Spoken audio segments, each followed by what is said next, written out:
Having the initial asset data input accurately into the CMMS is so important, as it is literally the foundation that the system will be built on.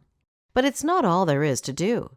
When any maintenance or just simple inspections are performed, it's important to capture the specifics of what was repaired, serviced, inspected, tightened, replaced, etc. in the CMMS database.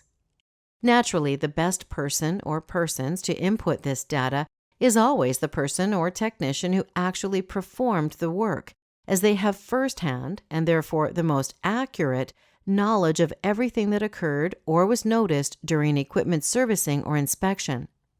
Other entities, such as suppliers or customers, may also provide useful information regarding asset performance or component upgrades, which should also be included in the CMMS database. Particularly concerning component upgrades, it's necessary to have the latest ordering information in the database, since that is the information normally used to order and/or reorder any parts needed to support building or equipment operation. Utilizing a dispatch matrix is helpful for assigning personnel to qualified maintenance and repair activities. Technicians' skill sets can be listed in the CMMS so that the most qualified available technician is dispatched to perform a specific task or to work on a particular asset. Once a dispatch matrix is in place, your organization can implement level loading.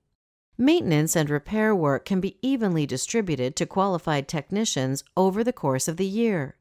This distributed work allows management to better plan cash flow, resource allocation, ordering of repair parts, and capital spending, while also minimizing surprises like critical equipment breakdowns.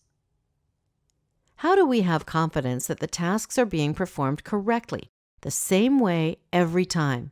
The answer is we use a job plan. A job plan is nothing more than a detailed step-by-step procedure or checklist of standardized PM operations. These checklists could be used by higher-skilled technicians or lower-skilled technicians who may not be completely familiar with all of the characteristics of the asset on which they're performing the work. Additionally, some breakdown repair activities can also be standardized in this fashion. Using the standardized approach to maintenance activities allows management to assess manpower and overall maintenance effectiveness. Also, management can be better informed on when it's time to replace an asset. The more time-consuming, routine activities that can be removed from a technician's duties, the more efficient that technician will become at performing PM's maintenance or asset repairs.